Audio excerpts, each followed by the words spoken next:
शेखुल हदीस अल्लामा नूरुद्दीन गौहरपुरी रहमतुल्लाह अलैह, शेख इसामती रहमतुल्लाह अलैह, शेखुल हदीस আমার উস্তাদ আল্লামা আব্দুল আজিজ দায়ামির রহমতুল্লাহ আলাইহি ও শেখ মহিউদ্দিন কাজী বারী রহমতুল্লাহ আলাইহির স্মরণে আয়োজিত দয়ামির বাজার তাফসীরুল কোরআন কমিটির উদ্যোগে আয়োজিত 2 দিন ব্যাপী 16তম বার্ষিক তাফসীরুল কোরআন মাহফিল আজকের দ্বিতীয় দিনের চলতি অধিবেশনের সম্মানিত সভাপতি, উপস্থিত আমার সরতা ওয়াজিবুল ইহতারাম হযরত উলামায়ে কেরাম, এলাকার গণ্যমান্য মুরব্বীগণ, স্থানীয় এবং দূরদূরান্ত থেকে আগত দিন দরদি কোরআন প্রেমী প্রতৌহিত জনতা এবং পর্দার আড়ালে থাকা মা বোনেরা, দয়ামির এলাকাটা আমি চিনেছি বহু পরে, তবে দয়ামির ও দয়ামিরি এই নামের সাথে মহাব্বত সেই শৈশব থেকে। আলহামদুলিল্লাহ, যার স্নেহ, ভালোবাসা ও মহাব্বতে সে ছোটবেলা থেকে আল্লাহ তাআলা জ্ঞানের এই জগতে এনেছেন এবং যতদিন পর্যন্ত দারুস সালাম হেফজখানায় পড়তাম প্রতি বছর আলহামদুলিল্লাহ যার হাত থেকে পুরস্কার নেওয়ার সৌভাগ্য হতো। আমরা 2 ভাই একই মাদ্রাসার ছাত্র ছিলাম, আমাদের উপর যার অবদান অনেক বেশি ছিল তিনি হলেন শেখুল হাদিস আল্লামা আব্দুল আজিজ দায়ামির রহমতুল্লাহ আলাইহি। এমনকি আমার মনে পড়ে না আমার কোন আত্মীয় স্বজনের মৃত্যুতে আমি এত কেঁদেছিলাম, হুজুরের মৃত্যুতে যে পরিমাণ কান্না পেয়েছিল এবং লম্বা দীর্ঘকাল পর্যন্ত মাদ্রাসার সামনে তো কবর, তো যখনই সে কবরের সামনে যেতাম নিজের চোখের পানি ধরে রাখতে পারতাম না, যদিও তখন পড়াশোনা ঢাকায়, কিন্তু যখনই দারুস সালাম আসা হতো কবরের মধ্যে কি জানি একটা ছিল, শুধু সামনে গেলেই হুজুরের শেষ দিনের কথাগুলো, তার ক্যান্সার হওয়ার পরে, বিশেষ করে যখন থেরাপি দেওয়ার পরে মুখের দাড়িগুলো পর্যন্ত ঝরে গেল এবং কথাবার্তা বলতে কষ্ট হচ্ছিল, এগুলো এখনো মনে পড়লে আমার কাছে খুব কষ্ট লাগে। তো দয়ামিরের প্রতি মহব্বত, তখন আমি এলাকাও চিনি না, কারণ বাড়ি এয়ারপোর্ট, সেখান থেকে এসে দারুস সালাম পড়াশোনা করি, আমার জগতের মধ্যে সীমাবদ্ধ, এদিকে আমার যাতায়াত নেই, চিনিও না, চিনেছি বহু পরে ঢাকা যাওয়ার পথে, আর ওয়াজ তো আরো বহু পরে, ওই জেলে যাওয়ার আগে একবার সম্ভবত এসেছিলাম, এখানে এক মাদ্রাসা আছে মনে হয়, এই মাদ্রাসার মাহফিলে, যদিও স্মৃতিগুলো আমার মনে আছে, কি এক কঠিন পরিস্থিতি ছিল, অনেক আলেম তো ওই দিন আসতেই পারেনি, আসতে দেওয়া হয় নাই। আল্লাহ তাআলা জালেমদের উপযুক্ত প্রাপ্য যে দুনিয়াতে দেখানোর তৌফিক দিয়েছেন, দেখিয়েছেন, এই জীবদ্দশায় দেখে যেতে পেরেছি, আলহামদুলিল্লাহ, আল্লাহর হাজার শুকরিয়া। কতজন আলেম তো আসতেই পারে নাই, আমি এসেছিলাম, অবশেষে স্টেজে বসেছিলাম, সেখানে স্টেজও পর্যন্ত কি বাধার শিকার হয়েছিলাম, হয়তো এখানে কেউ থাকতে পারেন ওই ঘটনার প্রত্যক্ষদর্শী আর মিডিয়ার সাক্ষী তো এখনো আছে। এমনকি যারা সেদিন কটু মন্তব্য করেছিল, নাম নিয়ে গালিগালাজ করে যে আরে কে এনেছে, কে স্টেজে উঠিয়েছে, এমনকি মোতামিম সাহেবকে পর্যন্ত বয়ানের মধ্যে বাধ্য করেছে আমাকে এসে এই বিষয়ে একটু তাম্বি করতে, যে জালেমরা করেছিল এদের কেউ কেউ এখনো আশপাশে হয়তো আছে। আল্লাহ হেফাজত করুন, আল্লাহ হেদায়েত দান করুন, আর হেদায়েত নসিবে না থাকলে দুনিয়া এবং আখিরাত ওদেরকে চূড়ান্ত ভাবে লাঞ্ছিত করুন। আলেম ওলামার শানে, দ্বীনের আল্লাহ রসুলের ওয়ারিসদের শানে যারা বেয়াদবি করে, এরা যদি জমিনের বুকে লাঞ্ছিত না হয় তাহলে অন্যান্য বেয়াদবরা উৎসাহিত পাবে। আমরা আল্লাহর কাছে চিরকালে দোয়াই করব ওই কারাগারের ভেতরে আলেমরা আর কিছু পারুক বা না পারুক, গভীর রাতে উঠে যখন তাহাজ্জুদ পড়ে আল্লাহর কাছে বিচার দিত আর আল্লাহ বলে একটা চিৎকার মারত, তখনই দিল সাক্ষ্য দিত ইনশাআল্লাহ সুম্মা ইনশাআল্লাহ এই বদদুয়া যার উপর গিয়ে পড়বে আল্লাহ ওর করুণ পরিণতি 2 চোখে দেখাবেই দেখাবে ইনশাআল্লাহ। তো কর্তৃপক্ষ আলোচ্য বিষয় নির্ধারণ করেছেন সমাজে ন্যায় বিচার প্রতিষ্ঠা। তো নির্দিষ্ট বিষয়ের উপরই মৌলিক কয়েকটা বার্তা আরজ করে আলোচনা এতে টানবো ইনশাআল্লাহ। আশা রাখি হজম শক্তি আগের চাইতে হয়তো বেড়েছে, যদি আমার কথাবার্তা তো এক অ্যাঙ্গেলেই চলছে, তবে যে বিষয় আর কি মানে ভূমিকা শুরুতেই বলে রাখি, এই বিষয়ে কথা বলতে গেলে কিছু মনে কষ্ট পেতে পারেন, এজন্য আমি ক্ষমা চাইবো না, কারণ হকের কথা বলার কারণে ক্ষমা চাওয়ার কি আছে। তবে আমি বলবো, কারো দিলে কষ্ট লাগলে ইমানটা ঠিক করে নিয়ে আর কষ্ট লাগবে না আর ইনশাআল্লাহ।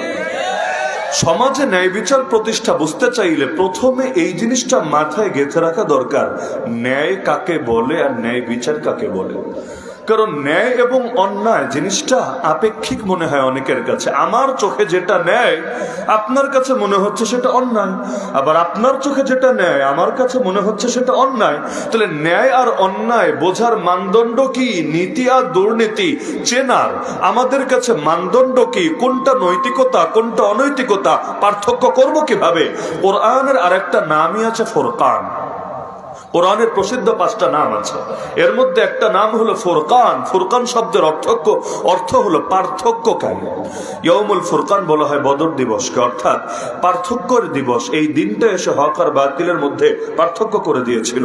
18 নম্বর পারায় একটা সূরা আছে, সূরা ফুরকান, যে ফুরকান শব্দের অর্থ এখানে একই। এমনকি ফুরকান থেকে ফারুক শব্দ এসেছে। ওমর রাদিয়াল্লাহু আনহুর নামের সঙ্গে কিন্তু আমরা বলি ওমর ফারুক। কেন ফারুক বলি? কারণ তিনি হক এবং বাতিলের মধ্যে পার্থক্য করেছিলেন। সাহাবী বলেন যে আমরা যেদিন থেকে ওমর কালেমা পড়েছে সেদিন থেকে আমরা শক্তিশালী হতে শুরু করেছি।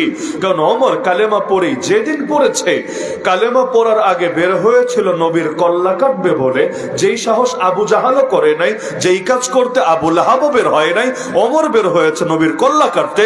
তো যেই মাত্র কোরআনের পরশে এসে কালেমা পড়ে মুসলমান হয়ে গেল, তার হৃদয়ের বদ্ধ দুয়ার খুলে গেল। ওই দিনই ওমর আবার চলে আসলো কাবার প্রান্তরে এসে প্রথমে এক বাচাল, মানে যারা কথা বেশি বলে, মুখ পাতলা, এগুলো একটাকে বললে শোন, সবাইরে গিয়ে বল ওমর মুসলমান হয়ে গেছে। এখন যাকে বলে দিল তাকে আবার পেছন থেকে নজরদারি করছো, ঠিকভাবে বলছে না উল্টা কিছু বলছে। এখন ওই মুখ পাতলা গিয়ে বলতে গিয়ে শব্দ একটু চেঞ্জ করে ফেলেছে। অনেক সময় হয় যে এক মুখ দুমুখ যেতে যেতে অনেক সময় কথাটা আমূল চেঞ্জ হয়ে যায়, শোনে একভাবে পরবর্তীতে বলে গিয়ে আরেক ভাবে। সমাজে বহুত ফিতনার জন্ম নেয় এ কারণে। তো এখন সে বলতে গিয়ে ওমর তাকে বলতে বলেছিলেন তুই বলবি আসলাম ওমর, ওমর ইসলাম গ্রহণ করেছে। সে গিয়ে বলতে শুরু করলো সাবা ওমর, সাবা ওমর, যার দুইটা অর্থ হয়। এক হলো ওমর নক্ষত্র পূজারী হয়ে গেছে, সাহাবী হয়ে গেছে। আর দ্বিতীয় অর্থ হলো সে ধর্মত্যাগী হয়ে গেছে, ধর্ম ছেড়ে দিয়েছে, বিধর্মী হয়ে গেছে। ওমর পেছন থেকে শুনে চিৎকার করে বলেন ওই চুপ থাক, কথা ঠিক করে বল, যেটা বলতে বলেছে সেটা বল, সাবা ওমর না, বল আসলাম ওমর, ওমর ইসলাম গ্রহণ করেছে। এটা যখন শুনলো এবং তার মুখ থেকে শুনলো, সম্প্রদায়ের কুরাইশের নেতা খেতারা তেলে বেগুনে জ্বলে উঠলো। আর নেতাদের জ্বলনি একটু বেশিই থাকে। সাধারণ মানুষের জ্বলুক বা না জ্বলুক, এগুলোর ভেতরে কেন জানি অল টাইম জ্বলতেই থাকে। আর কিসের জন্য যেন আগুন নেভেই না, যতদিন হাতে ক্ষমতা থাকে। ক্ষমতা চলে গেলে আবার আস্তে করে যায় নিভে, তখন আর বারুদে বারুদে ঘষা লাগলে আর জ্বলতে চায় না। এগুলো এক আজীব সমস্যা। আল্লাহ রসুলকে জুলুম করেছে কারা? গরিব দুঃখী মানুষেরা, শ্রমিকরা, দিনমজুররা। কারা? সকল নবীর অধিকাংশ অনুসারী দেখবেন গরিব দুঃখী সাধারণ জনতা।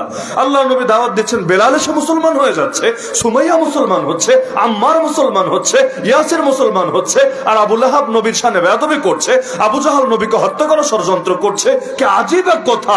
যারা আগে বোঝা দরকার ছিল, কারণ ওরাই তো বেশি জ্ঞানী, ওদেরই তো বুদ্ধি বেশি, ওদেরই তো সচেতনতা বেশি, যুগে যুগে ওরাই বেশি বাধা দিল আর জনসাধারণ বেশি পক্ষে চলে আসলো। কারণ কি? কারণ হলো এই ক্ষমতাসীনরা কেন যেন নবীদেরকে এবং এরপর নবীর ওয়ারিসদেরকে সর্বদাই নিজেদের গদির জন্য চ্যালেঞ্জ মনে করতে লাগলো। এমনকি অরাজনৈতিক যারা আছে তাদেরকেও। বাংলাদেশের রাজনৈতিক আলেম কয়জন? বেশিরভাগই তো অরাজনৈতিক, মানে তারা কোনো দলের সাথে সম্পৃক্ত না, তাও ভয় পায়। কেন? আবু জাহাল কেন ভয় পেয়েছিল আপনি কি ভাবেন? সে বোঝে নাই কিচ্ছু? সব বুঝেছে। না বুঝলে রাতের বেলা নবীর বাসায় গিয়ে কান পেতে আল্লাহ রাসূল তাহাজ্জুদে যখন তেলাওয়াত করেন শোনার চেষ্টা কেন করে? তার মানে মজা লাগে কোরআন তেলাওয়াত শুনতে। তা আরবি কোরআন শুনতে মজা লাগে, হেদায়েত গ্রহণ করতে তোর ঝামেলা কোথায়? এ বাংলাদেশেও বহুত আছে। এই যে রমাদান আসছে, পুরো 30 পারা শুনবে মনোযোগ দিয়ে তারাবির নামাজে, কোনো আপত্তি নাই, কোনো হামলা নাই, কোনো মামলা নাই, কোনো গালি নাই, কোনো বেয়াদবি নাই। কিন্তু একই কোরআনকে মাতৃভাষায় বাংলা ভাষায় তাফসীর মাহফিলে অথবা মসজিদের মিম্বার থেকে জাতির বোধগম্য করে আলেমরা যখন উপস্থাপন করে তখন আর সহ্য করতে পারে না। মানেটা কি? আরবি বললে গায়ে লাগে না, আর বাংলায় একই কথা বললে জেলে ভরতে, লাশ বানাতে দ্বিধা করে না। তার মানে আসলে কোরআনের উপর ওদের ইমানে আসে না, কিন্তু আরবিটা বোঝে না, তাই গায়ে লাগায় না। চিন্তা করে আরবিটা যেহেতু বলেছে ভালো কিছুই বলেছে, কিন্তু বাংলায় বললে তো বোঝে, তখন আর সহ্য করতে পারে না। কারণ এই জালেমরা কোরআনকে মানতে পারে না, কোরআনকে ব্যবহার করে। ব্যবহার লাকুম দীনুকুম ওয়ালিয়া দীন। কি পরিমাণ মহব্বতের সাথে আয়াতটা বলতো, যেন কোরআনে একমাত্র এই আয়াতই আছে, আর দ্বিতীয় কোনো আয়াত নাই। তোমার এই আয়াতটা কে শেখালো? বাকিগুলো শেখায় নাই? আল্লাহুম্মা মালিকাল মুলক তুতিল মুলকা মান তাশা ওয়া তানজিউল মুলকা মিম্মান তাশা। হে আল্লাহ, যারে চাও ক্ষমতা দাও, যার থেকে চাও ক্ষমতা ছিনায় নাও। কি পছন্দের আয়াত, যেন কোরআনে আর কোনো আয়াত নাই, খালি এতটুকুই আছে। তো বুঝেও আংশিক, আবার ব্যাখ্যাও করে গিয়া সম্পূর্ণ উল্টা লাইনে। বাস্তবে কোরআনকে মানে না, দিনকে মানে না, এগুলো ব্যবহার করে সাইনবোর্ড হিসাবে। সাইনবোর্ড হিসাবে যদি ব্যবহার নাই করতো, নির্বাচন আসলে নামাজি বাড়ে কেন? এমনকি ওয়াজের ময়দানে নতুন নতুন বক্তা আমদানি হয় কেন? নতুন বক্তা বুঝেন না? মাইক হাতে নেয় প্রধান অতিথির আগে, পরে না, আবার প্রধান অতিথির আগে বসায় রেখা, কারণ হুজুর চলে গেলে আবার ঝামেলা আছে। হুজুরকে বসায় রেখা 5 মিনিট 10 মিনিট করে। এগুলো কি ওয়াজে নাকি রাজনৈতিক আলাপ নিষেধ? তো এগুলা কি রাজনৈতিক আলাপ নিষেধ, বাকি ভোট চাওয়া জায়েজ? নাউজুবিল্লাহ মিন যালিক। তার মানে এরা দিল থেকে না মানলো ব্যবহার করতে চায়। আবু জাহেল বোঝে না এমন না, বুঝেছে, কিন্তু মানে নাই কেন? কারণ সে চিন্তা করেছে, নবীরে যদি মাইনাই নাই, বড় বড় বোতল খাবে কিভাবে? নবীরে যদি মাইনাই নাই, এত ভণ্ডামি করবে কিভাবে? নবীরে যদি মাইনাই নাই, এত 2 নম্বর ইনকাম করবে কিভাবে? এই দেশেও কেউ যে বোঝে না তা না, সব বোঝে, ভালো মতো বোঝে, কিন্তু হুজুরদের সহ্য করতে পারে না, দিনকে সহ্য করতে পারে না। তাহলে ধান্দাবাজি কিভাবে হবে? তাহলে ন্যায় নীতি নিশ্চিত করতে চাইলে এটার মানদণ্ড আগে ঠিক করতে হবে। আল্লাহর জাতে পাকের কসম করে বলি, মুসলমানের কাছে মানদণ্ড কখনো কাফের মুশরিকদের আদর্শ হতে পারে না। মুসলমানের কাছে মানদণ্ড কখনো ওই ইউরোপের জাহেলিয়াত হতে পারে না। মুসলমানের কাছে মানদণ্ড কখনো বিজাতীয় কোনো আদর্শ হতে পারে না। মুসলমানের কাছে ন্যায় বিচার এবং অন্যায় বিচার চেনার মানদণ্ডই হলো আল্লাহর কোরআন, দ্বিতীয় কিছু না। কোরআনের ব্যাখ্যাই সুন্নাহ, এবং সেই সুন্নাহ আর কোরআনের আলোকেই হয় ইজমা। ওই সবগুলোর মূল হলো একই জায়গায়, এর বাইরে কিছু হবে না। কারণ ন্যায় আর অন্যায় এর মানদণ্ড সংজ্ঞা ঠিক না করলে ঝামেলা আছে। একটা উদাহরণ দিলে বুঝতে সহজ হবে। ফ্রান্সের প্রেসিডেন্ট বাংলাদেশে একবার এসেছিল না? মনে থাকার কথা আপনাদের, বেশি দিন আগের কথা না। ইমানুয়েল ম্যাক্রো, কোন পত্রিকায় লেখে ইমানুয়েল মাখো।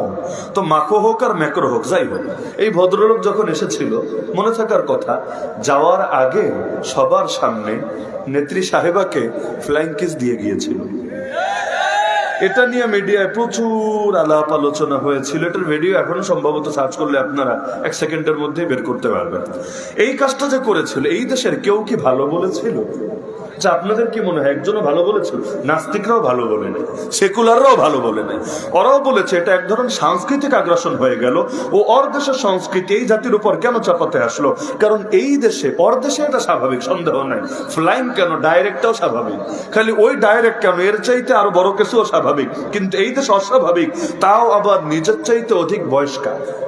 নিজের মায়ের বয়সে না হলেও খালার বয়সে তো অবশ্যই, অথবা নিজের বড় বোনের বয়সে তো অবশ্যই। এই কাজ যদি দয়ামির বাজার রাস্তাঘাটে কোনো ছেলে পেলে করে, পাবলিক এমন মারবে, ওর হাড্ডি গুড্ডি নিয়ে বাড়িতে ফিরে যেতে পারবে কিনা সন্দেহ আছে। এটাকে সবাই একটা ইফটিজিম হিসাবে দেখবে। ওর দেশে এটা স্বাভাবিক, নৈতিক, কিন্তু বাংলাদেশের সমাজে এটা অনৈতিক। তাহলে দেখা যাচ্ছে এক এলাকার নৈতিক আর এক এলাকার অনৈতিক। আমাদের এক ক্লাসমেট ছিল, কুড়িগ্রাম বাড়ি, কুড়িগ্রামেরও আবার প্রপারে না, একদম গ্রামে। তো আমরা দেখতাম ফোনেও যখন বাড়িতে কথা বলতো, মাকে তুই তুই করে বলতো, মা তুই কেমন আছিস, এই টাইপের কথাবার্তাটা ছিল। তো এখন আমরা শুনলেও কেমন জানি লাগতো, মানে গায়ে কেমন জানি কাটা দিত যে মায়ের এভাবে তুই বলে।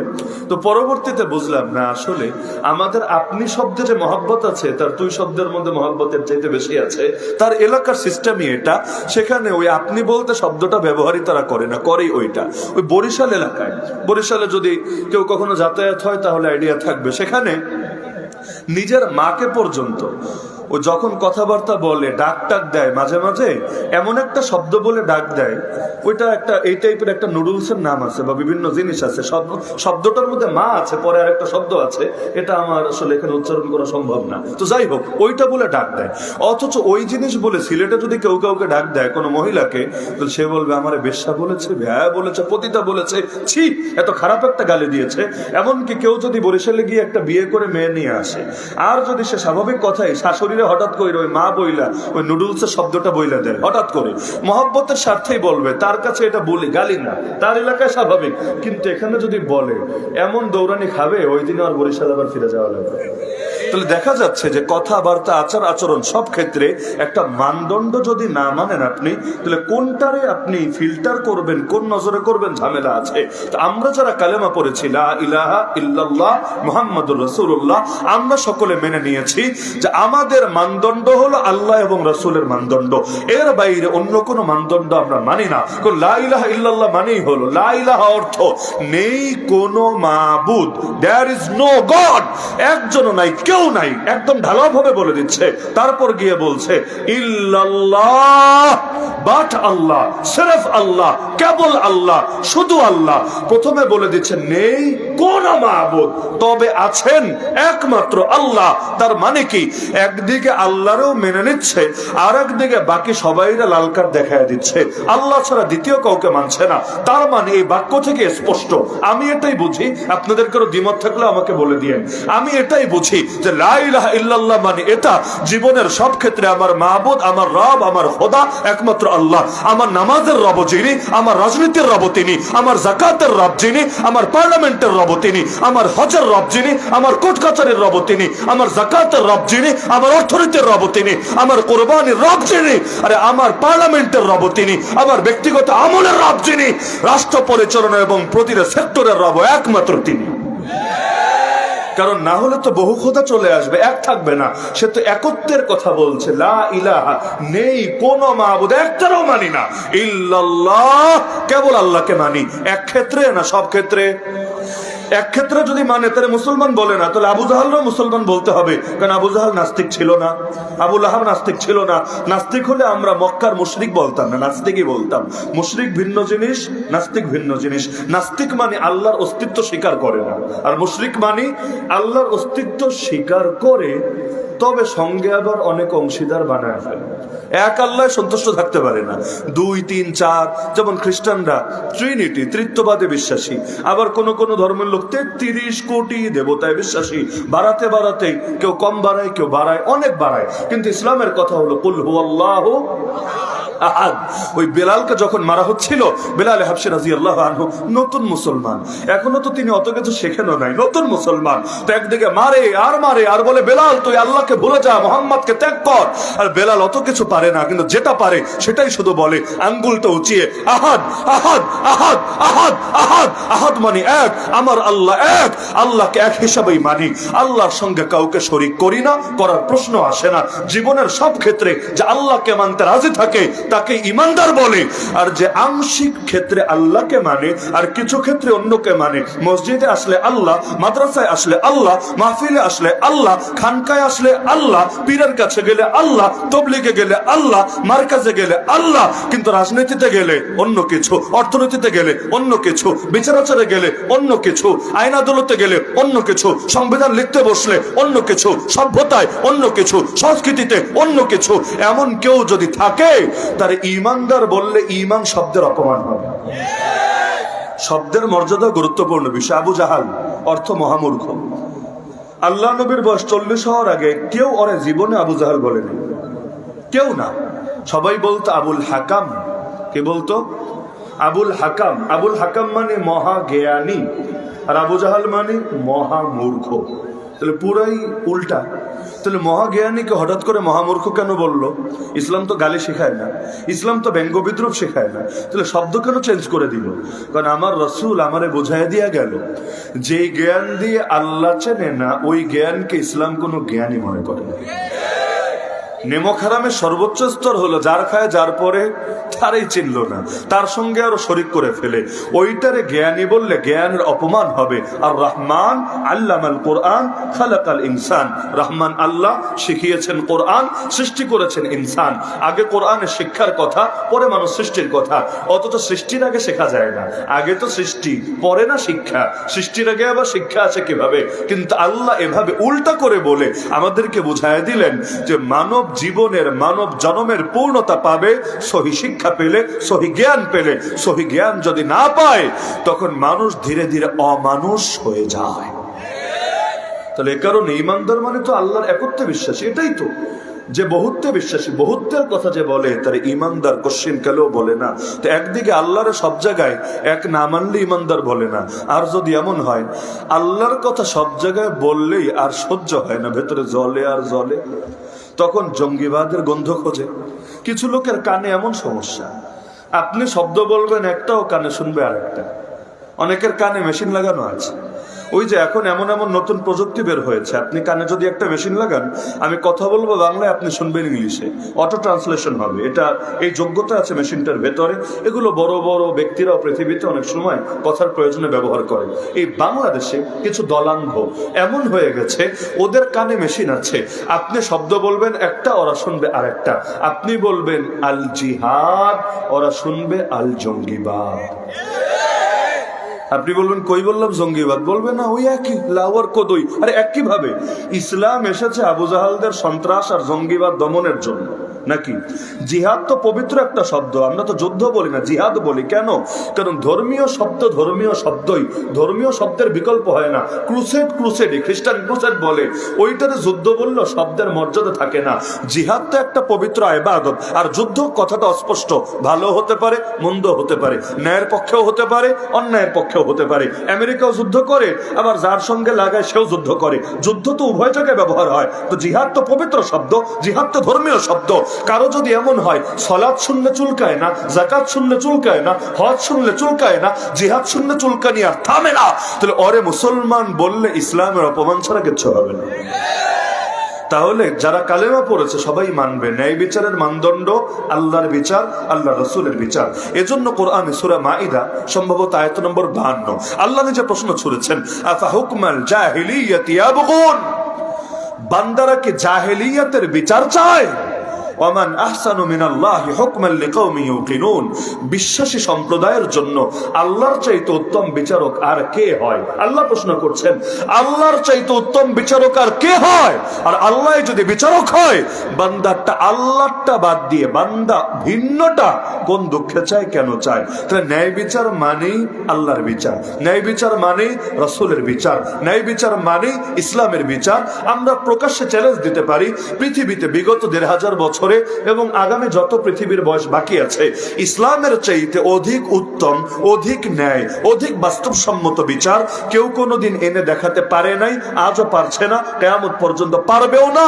কেউ যদি এসে পারে, তারপর প্রয়োজনে ভিন্ন চিন্তা করা যাবে।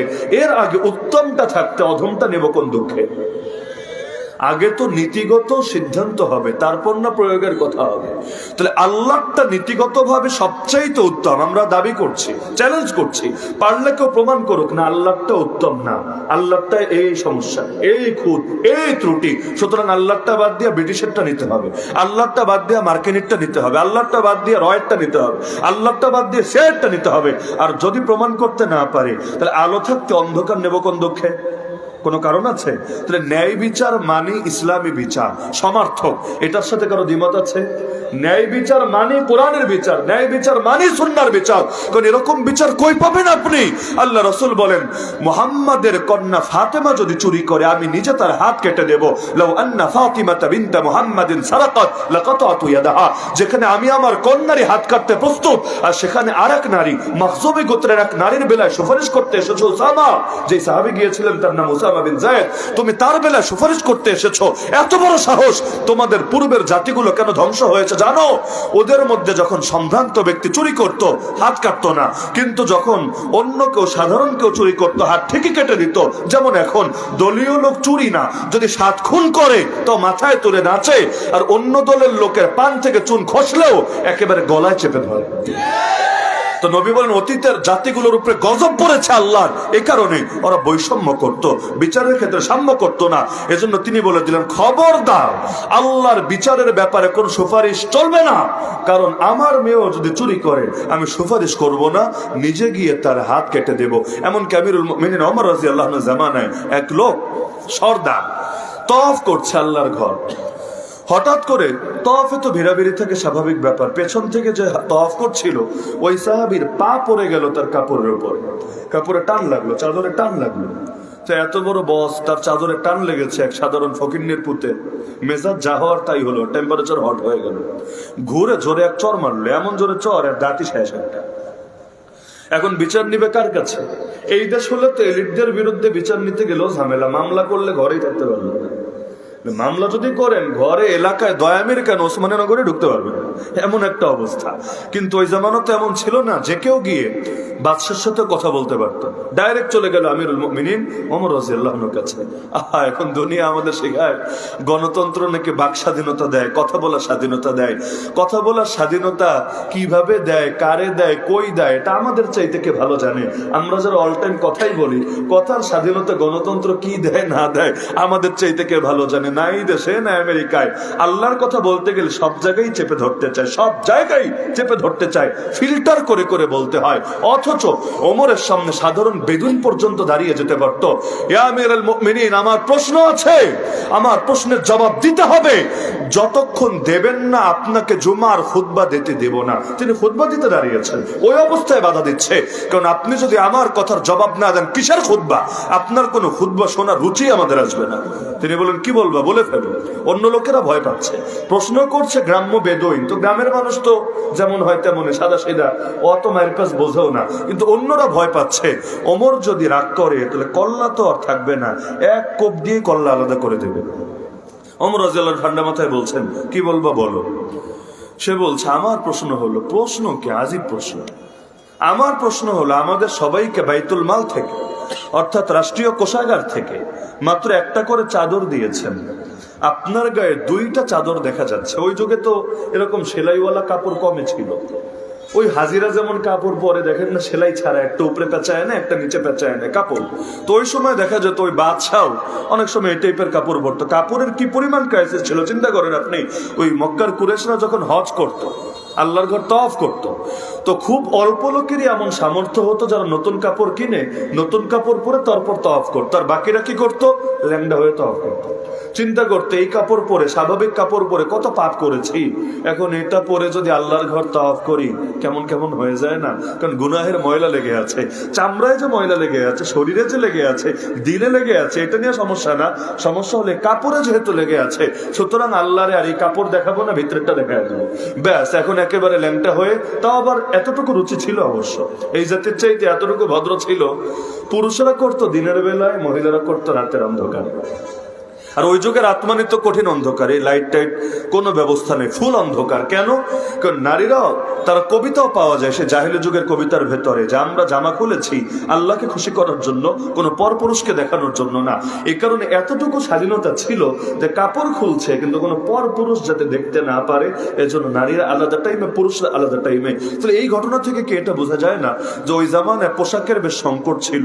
আর স্বাভাবিক, এত মিল ফ্যাক্টরি কি ছিল নাকি?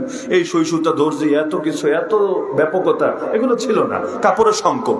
তো প্রশ্ন করলো সবাইকে একটা করে কাপড় দিলেন, আপনার গায়ে 2টা চাদর দেখতে পাচ্ছি, অতিরিক্ত একটা চাদর নেওয়ার অধিকার আপনাকে কে দিয়েছে?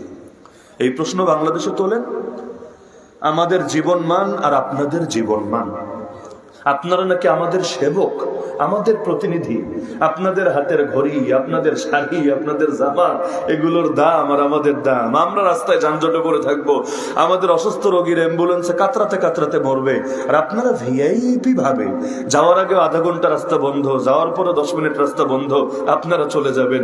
এই সাধারণ দেশে এমনি রোডঘাট নাই, যা আছে তাও ভাঙ্গা। আমাদের ঢাকা থেকে সিলেট রোডে আসলে তো মাশাআল্লাহ একেবারে বাংলাদেশে আসলে সিঙ্গাপুর হয়েছে, এর জলজন্ত প্রমাণ হলো আমাদের ঢাকা সিলেটের রোড। আর যদি গোয়েনঘাট আসেন, মাশাআল্লাহ একদম কলিজা জুড়ে যাবে, একদম দিল থেকে দোয়া বের হবে। বিশ্বাস করেন, একবার খালি আসেন না, আমার বাড়ির পাশেই তো গোয়েনঘাট, আমি বছরে একবারের বেশি সাধারণত মাহফিলে যাই না। কেন? আমারই ভয় লাগে ওই রাস্তায় গেলে, তাও নিজের গাড়ি নেই না। গাড়ির প্রতি এতটুকু মহব্বত আছে না, আমি নিজের গাড়ি নেব না, এতে যেমনে যাওয়া যায় সামনে যাব, কিন্তু নিজের গাড়ি নেওয়া যাবে না। তাহলে ওই যারা এই রাস্তাগুলো দেখলে আসলেই মনে হয় আসলেই বাংলাদেশ সিঙ্গাপুর হয়েছে, না হলে এই আধুনিক যুগেও এইরকম রোড থাকে কিভাবে? তো এখন এই যে বৈষম্যগুলো, এমন কি আমার তো ওই দৃশ্য এখনো মনে পড়ে। পদ্মা সেতু উদ্বোধন হলো, রাষ্ট্রপতি সাহেব, নতুন রাষ্ট্রপতি হলেন, এখনো যিনি আছেন চুপ্পু সাহেব, নতুন রাষ্ট্রপতি হলেন। তো রাষ্ট্রপতি হোক আর যাই হোক, বাংলাদেশে অঘোষিত তো একটা নীতি ছিল, গোপালগঞ্জে একটা মাজার শরীফ আছে, টুঙ্গিপাড়ায়, সেটা গিয়ে জিয়ারত করতে হবে। এটা লিখিত কোনো আইন নাই, তবে এটা অলিখিত বিধির মতো হয়েছে। শাহজালালে আসলে আসুক, না আসলে না আসুক, বাইতুল মুকাররমে নামাজ পড়তে গেলে যাক, না গেলে না যাক, এগুলো সমস্যা নেই। এমনকি 5 ওয়াক্তের 1 ওয়াক্ত বাদ দেন, জুমা ঈদ না পড়ুক, এগুলো ব্যাপার না। তবে মাজারে শরীফ জিয়ারত করতে হবে। জিয়ারত না জানলেও সমস্যা না, তবে সেলফি লাগবে, মানে ছবি লাগবে। আপনি যে গিয়েছেন ফটোশুট লাগবে, না হলে এটা প্রমাণিত হবে না। ওই ফটোশুট দিয়ে আপনি যে আসলে অনুগত বান্দা এটা প্রমাণ করে দিতে হবে। ভালো ব্যাপার। তো এখন দেখা গেল তিনি ক্ষমতা এসেছেন, সেখানে যাবেন। এখন মাঝখানে পদ্মা সেতুর উপর উঠেছেন, এটা দিয়ে তো যেতে হবে গোপালগঞ্জে। ওঠার পরে তিনি যেহেতু স্বাভাবিক মানুষ না, তিনি যেহেতু অস্বাভাবিক মানুষ, এখন আমাদের জন্য ওই সময় পদ্মা সেতুতে থামার অনুমতি নেই, মোটরসাইকেলও বন্ধ। কেন? ওরা গিয়ে থামে, সেলফি তোলে, সব বন্ধ। পদ্মা সেতুতে দাঁড়ানোই যাবে না, গেলে মামলা তো খাবেনি, পুলিশ তো জরিমানা করবেই, আবার সাংবাদিকরা উৎপাইতে থাকে, আপনার ছবি মোবারক ভাইরাল করে দিবে যে এই পাপিটা পদ্মা সেতুতে দাঁড়িয়েছে। দাঁড়ানো যাবে না, একদম আপনার স্বাভাবিক সাইড গতি দেওয়া আছে, গতিতে আপনার এখান থেকে চলে যেতে হবে। রানিংয়ে যতটুকু দেখতে পারেন ব্যাস এইটাই। কিন্তু তিনি তো আর, আইন তো আমাদের জন্য, গরিব মানুষের জন্য। বড় লোকসের আবার আইন আছে, আর রাষ্ট্রপতি তাদেরকে আবার আইনের এত ব্যাপার স্যাপার আছে। তিনি গেলেন, থামলেন, নামলেন, সবাইকে নিয়ে ছবি টবি তুলছেন। এদিকেও বিশাল জ্যাম, ওদিকেও বিশাল জ্যাম। একটা অ্যাম্বুলেন্স আটকা ছিল জ্যামের ভেতরে। অ্যাম্বুলেন্সে যে বাচ্চাটা সেখানে ছিল, ওদিক থেকে ডাক্তার বলেছে দ্রুত এনে তাকে লাইফ সাপোর্টে ঢুকাতে হবে, বাচ্চার প্রাণ হুমকির মুখে। এদিকে ফ্যামিলি কাকে বলবে, কাকে রিকোয়েস্ট করবে? একবার পুলিশকে বলে, একবার অন্যদেরকে বলে, কারো মন গলে না, কারণ তাদেরও হাত পা বাঁধা। চাইলেই তারা ছাড়তে পারবে না, এখানে বহু ঝামেলা আছে। আর একটা ছাড়লে সামনেও গাড়ি, পেছনেও গাড়ি, বহু রকম ঝামেলা আছে। অবশেষে তারা বারবার বলেও কোনোভাবে কোনো কুল কিনারা করতে পারলো না। বিকল্প কোনো হেলিকপ্টারও তো আর গরিব মানুষের জন্য আসবে না, আসার কথাও না। অবশেষে সেই বাচ্চাটা কাতরাতে কাতরাতে সেই অ্যাম্বুলেন্সের ভেতরে শেষ নিঃশ্বাস ত্যাগ করলো। আজও পর্যন্ত এটার জন্য কেউ সরি বলেছে বলে আমার জানা নাই। আজও পর্যন্ত এটার জন্য যাকে নিয়েই কাহিনী, তিনি অন্তত ফ্যামিলিকে সান্ত্বনা হিসাবে কিছু আর্থিক সাহায্য দিয়েছেন, যদিও জানের বিনিময় হয় না, গোটা দুনিয়া দিয়ে দিলেও হবে না, কিন্তু তারপর অন্তত নিজের কোতাহিটারে ক্ষমা করানোর জন্য, তাদের সামনে নিজের মুখটা দেখানোর জন্য কিছু করেছেন বলে আমার জানা নাই। তাহলে কিসের সাম্য আর বৈষম্য? কিন্তু ওই সময়ে ওমরের মতো রাগী মানুষ, ওমর যে রাগী সবাই জানে, নবীর কল্লা কাটতে বের হয়েছে, তাহলে কি পরিমাণ রাগ ছিল তার ওই সময়ও। কিন্তু ওমরের মতো রাগী মানুষের সামনেও দাঁড়িয়ে বলছে আমার প্রশ্নের জবাব দিতে হবে, কেন অতিরিক্ত একটা চাদর দেখতে পাচ্ছে আপনার গায়ে? সুবহানাল্লাহ। ওমর তো রাগ করলেনই না, উল্টো জবাব নিজে যদি দেন, এটা খুব একটা বিশ্বাসযোগ্য হবে না। লোকে বলবো নিজের সাফাই তো নিজে গায়ে, নিজের দালাল নিজে তো করেই। তিনি ইশারা দিলেন তার ছেলে আব্দুল্লাহর দিকে, আব্দুল্লাহ তুমি দাঁড়াও, তুমি বলে দাও। আব্দুল্লাহ দাঁড়ালো। আব্দুল্লাহ দাঁড়িয়ে বলল যে শোনো, আমার বাবা তোমাদেরকে ঠকায় নাই, তোমাদের উপর জুলুম করে নাই, অন্যায় করে নাই। তোমাদেরকে যেমনি ভাবে রাষ্ট্রীয় কোষাগার থেকে একটা করে চাদর দিয়েছে, আমার বাবাও মাত্র একটা চাদরে নিয়েছে। আর তোমরা এখন ভাবতে পারো তাহলে অতিরিক্ত একটা চাদর দেখা যাচ্ছে কোন কারণে? তা আমার গায়ের দিকে তাকাও, প্রয়োজনে আমার বাসা চেক করো, দেখবা কোনো চাদরের অস্তিত্ব পাবা না। তো মূলত আমার ভাগে একটা চাদর এসেছিল, কিন্তু আজকে শুক্রবার, জুমার দিন, আমার বাবা জুমার খুতবা দিবে, হাজার হাজার মানুষের সামনে তিনি দাঁড়াবেন। আমি দেখলাম আমার বাবার ওই একটা চাদর ছাড়া আর ভালো কোনো কাপড় নাই, সব ছিঁড়ে গেছে। অথচ আল্লাহ আমাকে 2-4টা কাপড় দিয়েছে, আমার যা আছে চলবে। আমি চিন্তা করলাম আমার তো এই চাদরটা না হলেও চলছে, কিন্তু আমার বাবা আজকে ছেঁড়া কাপড় পরে জাতির সামনে দাঁড়ালে সন্তান হিসেবে আমারই লজ্জা লাগবে, আমারই মাথাটা নত হবে। এজন্য আমারটা দিয়ে দিয়েছে আমার বাবাকে। এজন্য তোমরা দেখতে পাচ্ছ আমার বাবার গায়ে 2টা চাদর শোভা পাচ্ছে। বাক স্বাধীনতা কাকে বলে শিখুক যাতে এখান থেকে। কিসের বাক স্বাধীনতার কথা তারা বলে? কথা বলতে দেরি ফেসবুকের এক কমেন্টের জন্য 7 বছর জেল কাটা লাগে, খালি এক কমেন্টের জন্য। কোন দেশের আলেম মারা গেলে ইন্না লিল্লাহি ওয়া ইন্না ইলাইহি রাজিউন বললে দল থেকে লাথি মেরে বের করে ছাড়ে। কি আজীব একটা তামাশা। এরা আবার বাক স্বাধীনতার গল্প শোনাতে আসে। বাক স্বাধীনতা মানে যে যত ইচ্ছা নবীরা গালি দিবে, এতে সমস্যা নেই। ওদের বাক স্বাধীনতার সঙ্গে এগুলো, ওদের কথার স্বাধীনতা, পোশাকের স্বাধীনতা, সব জায়গায় ফাইজলামি চলে। পোশাকের স্বাধীনতার নামে নারী যত পোশাক খুলুক, এতে কোনো আপত্তি নাই। একদম যদি অর্ধ উলঙ্গ হয়ে চলে, এতে আপত্তি নাই। কিন্তু নারী হিজাব পরে, নেকাব পরে প্রতিষ্ঠানে ঢুকতে পারবে না, ঢোকার অনুমতি নাই। এমনকি একজন বিয়ে করবে, বিয়ে করেছে এক হাফেজা কোরআনকে, পর্দানশীল নারীকে। কেন পর্দানশীল নারীরা বিয়ে করলো? তার বউরে কেন দেখতে পেল না গোটা জাতি? এজন্য ওপারে বৈশা বৈশা, ওই বেড়ির নাম বলার দরকার নাই, উনি না, ক্ষমতাসীন না, আরেকজন যার বিরুদ্ধে আন্দোলন করে আপনারা ভাগিয়েছেন। যাই হোক, তো এখন এবারে আন্দোলন না, সে প্রিন্সিপাল রহমাতুল্লাহ আলাইহি জামানার আন্দোলন। তো দেখা গেল ওইখানে বসে সে চুলকাচ্ছে, কিরে ও বোরকাওয়ালা মহিলারা বিয়া করলো কোন দুঃখে, তেলে বোঝা গেল ও ধর্মান্ধ আর বউ ধর্মান্ধ। সুতরাং ওরা যেহেতু আন্দোলনের নেতৃত্ব দিয়েছে, তার মানে বাংলাদেশ মৌলবাদী রাষ্ট্র হয়ে গেছে, জঙ্গিবাদী রাষ্ট্র হয়ে গেছে। তাহলে নারীর পোশাক খুললে তোমার মজা লাগে, এটাতে পোশাকের স্বাধীনতা মনে হয়, আর বোরকা পরলে হিজাব পরলে তখন আর স্বাধীনতা মনে হয় না, তখন তোমার চুলকায়।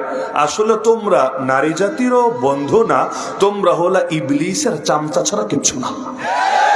তাহলে ন্যায় বিচার মানি ইসলামের বিচার, এর চাইতে বেশি সাম্য, বেশি নিরাপত্তা পৃথিবীর কেউ নিশ্চিত করতে পারবে না। আর প্রসঙ্গক্রমে বলে রাখি, বাংলাদেশে যেহেতু এখন হাউকাউ হচ্ছে এটা নিয়ে, এক নতুন গঠিত দল, সেই দলের মুখপাত্র কথা বলতে গিয়ে ইসলামের মিরাসের বিধান নিয়ে একটা আপত্তি করে বসেছে।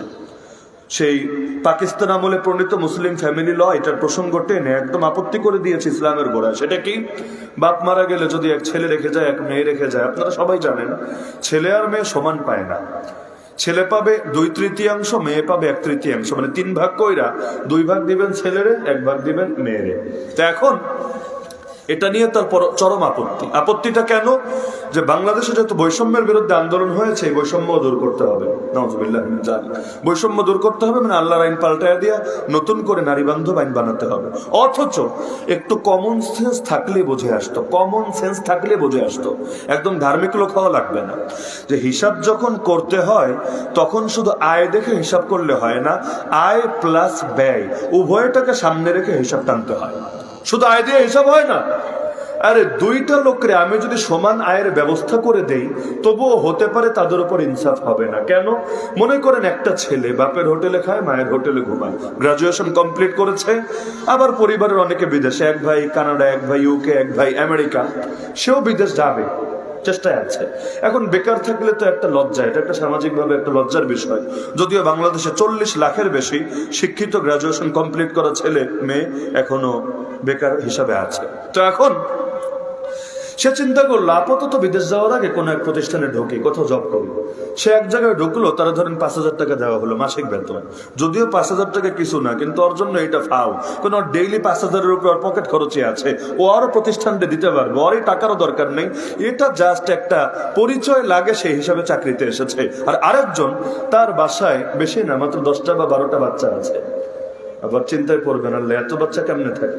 এগুলো আপনারা চিন্তা করেন না, মুরব্বীদেরকে জিজ্ঞাসা করলেই বলবে যে চাচা কয়জন? বলবে আলহামদুলিল্লাহ আল্লাহর মাল 12 জন, আল্লাহর মাল 14 জন, আল্লাহর মাল 10 জন। এভাবে বলে না, আমার ভালো লাগে, আমার গর্ব আছে। কেন গর্ব আছে? এ কারণে যে কিয়ামতের দিন নবীজি কিন্তু গর্ব করবেন উম্মত বেশি হলে, করবেন। এমনকি মেরাজের হাদিসে আছে, আমার রাসূল যখন যাওয়ার সময় মুসা নবীর সাথে সাক্ষাৎ করে এরপর উপরে গেলেন, মুসা নবী কাঁদছিলেন। তাকে প্রশ্ন করা হলো, মা আবকাকা, আপনি কাঁদেন কেন? কোন জিনিস আপনাকে কাঁদালো? নবী মুসা বলেন, আমার একটু কষ্ট লাগছে, দুঃখ লাগছে, ঈর্ষা হচ্ছে। যে কি নিয়ে? এই দেখো, এই যুবকটা আমার কত পরে আসলো দুনিয়াতে, কিন্তু কিয়ামতের দিন তার উম্মত আমার উম্মতের চেয়ে অনেক বেশি, অনেক বেশি হবে। তা আমার উম্মত কম, তার উম্মত বেশি। আখিরাতের সফরে সে তো আগায় গেল, এজন্য আমার দুঃখ হচ্ছে। কারণ ইবাদতের লাইনে, দ্বীনের খেদমতের লাইনে তাদের প্রতিযোগিতা হতো। ফাস্তাবিকুল খায়রাত, আল্লাহ আদেশ করেছেন তোমরা উত্তম কাজে পরস্পর প্রতিযোগিতা করো। তো তিনি বলেন এজন্য কষ্ট লাগছে, এজন্য আমার রাসূল আদেশ করেছেন তাজাওয়াজুল ওয়াদুদাল ওয়ালুদ ফাইন্নী মুকাসিরুম বিকুমুল উমাম।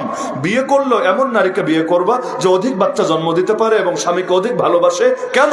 কারণ উম্মত বেশি হলে আমি গর্ব করব হাসরের ময়দানে উম্মতের আধিক্য নিয়ে। তাহলে আল্লাহর রাসূল চাই উম্মত নিয়ে গর্ব করবে, আর আপনি চান নবী তোমারে গর্ব করতে দেব না। আল্লাহ নেয়ামত দিলেও আমি নেয়ামত নিতে রাজি না। আমি দরজা লাগায় রাখবো, জানলা লাগায় রাখবো, রাস্তাই বন্ধ রাখবো, আল্লাহর নেয়ামত যাতে আসতেই না পারে। এই রকম কাজ যদি করে, তাহলে নবীর কোন রকম আশেক হলো আমার তো বুঝে আসে না। তো এখন একজন মনে করেন অনেকগুলা বাচ্চা, অসুস্থ বাবা আছে, মা আছে, আরো ভাই বোনটা দেওয়া লাগে, আরো বহু ঝামেলা আছে, তারও চাকরি দিলেন, 5,000 ধরায় দিলেন, খুব সমতা হবে তাই না? ওইটারও 5 দিলেন, তারও 5 দিলেন, ওইটার 5ই বেশি, ওর 5ও লাগে না, ওরে বেতন না দিলেও চলবে। কিন্তু এই লোকটার যে 5 দিলেন, মাসের 10 তারিখের পর সে চোখে অন্ধকার ছাড়া কিছু দেখবে না। কি বাস্তব নাকি অবাস্তব? আপনার 2টা ছেলে আছে, একটার বয়স 20 বছর আর একটার বয়স 5 বছর। 20 বছরের বাচ্চারে ডেইলি আপনি দেন 500 টাকা হাত খরচ, পকেট খরচ, আর 5 বছরের বাচ্চা ওরে ডেইলি দেন 5 টাকা 10 টাকা। এখন যদিও বৈষম্যের বিরুদ্ধে আন্দোলন গড়ে তোলে, মানি নাই বৈষম্য, আমাদের সাম্য নিশ্চিত করতে হবে, বড়টারে যা দাও আমাকেও তা দিতে হবে। এখন এই ট্যাবলেট ক্যাপসুল যা আছে সবগুলো মিলে আন্দোলনে নামলো, আমাদের বয়স 5-6, তাতে কি, দেখতে সাইজে ছোট, তাতে কি, সাম্যের বাংলাদেশ নিশ্চিত করতে হবে। তাহলে এখন যদি ওরেও 500 কইরা দেওয়া হয়, অবস্থা কি হবে? 2 দিন পর তো ওই সন্তান থাকবে না, জানোয়ারে পরিণত হবে, এটাই চিন্তার বিষয় হবে। আর ওর মতো সাম্য নিশ্চিত করতে গিয়ে বড়টা যদি 5 টাকা দেন, ওর তো কিছুই হবে না, ওর তো রিক্সা ভাড়াও হবে না, ওর প্রয়োজনও পূরণ হবে না। তাহলে দেখা যাচ্ছে সব জায়গায় সমান দিলেই হয় না, আরো পারিপার্শ্বিক হিসাব করা লাগে। তাহলে নারীরে দিল 50 টাকা, পুরুষরে দিল 100 টাকা, দেখলে মনে হয় নারী ঠকেছে। এটাই তো তোমাদের বোঝার কথা। কিন্তু পাগল মাথায় কি এতটুকু বুদ্ধি নাই? এতটুকু জ্ঞান কি ধরে না? নাকি ফেসবুক বেশি চালাতে চালাতে মাথার বুদ্ধিও সব আউট হয়ে গেছে, আর রাত জাগতে জাগতে যা ছিল গিলু এগুলো সব বের হয়ে গেছে? না হলে এতটুকু কি ধরে না যে 100 টাকা দিল পুরুষকে, 50 টাকা দিল নারীকে? তো ব্যয়ের খাতে বিশাল পার্থক্য আছে। আরে নারীর উপর তো কারো পেছনে অর্থ ব্যয় করা শরীয়ত অপরিহার্যই করে নাই, এমনকি নিজের খরচও নিজের উপর না। নারীর নিজের খরচের দায়ও নিজের উপর না।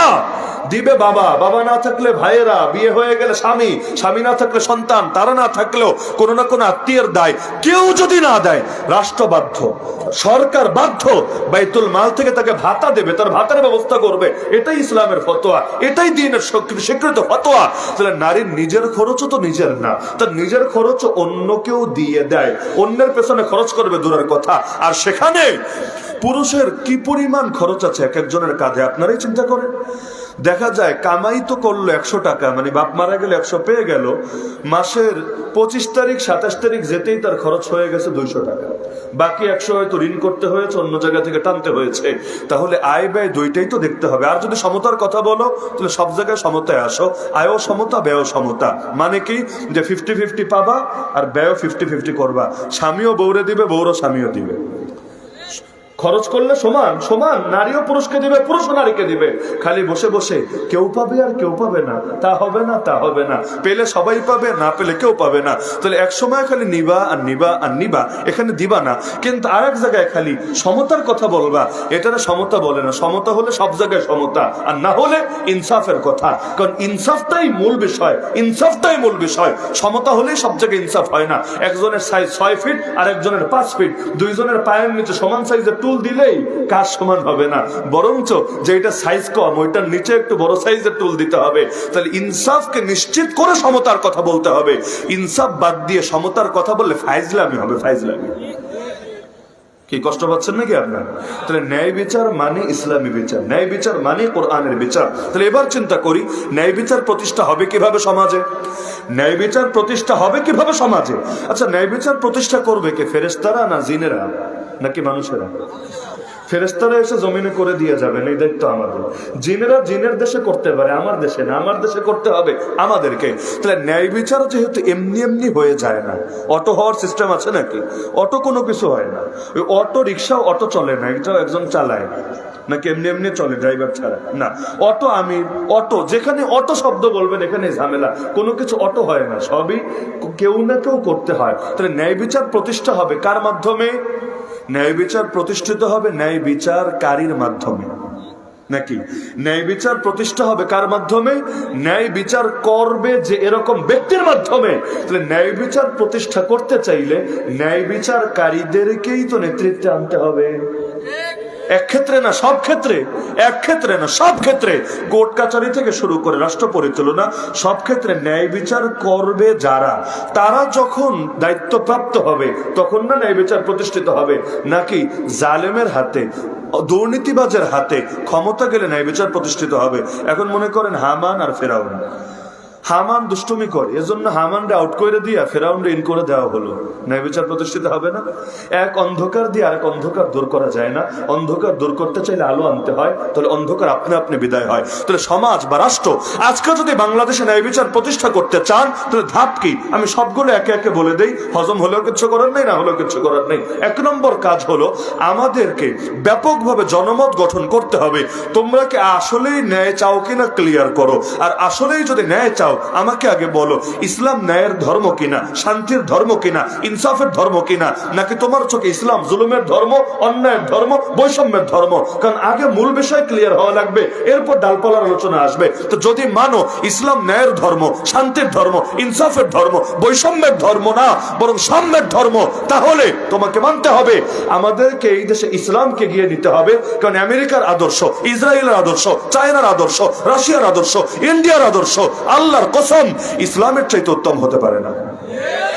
আর যদি উত্তম হয় আল্লাহু আকবার শব্দ আর বলা জায়েজ হবে না, কারণ আল্লাহু আকবার মানে আল্লাহ সবচাইতে বড়।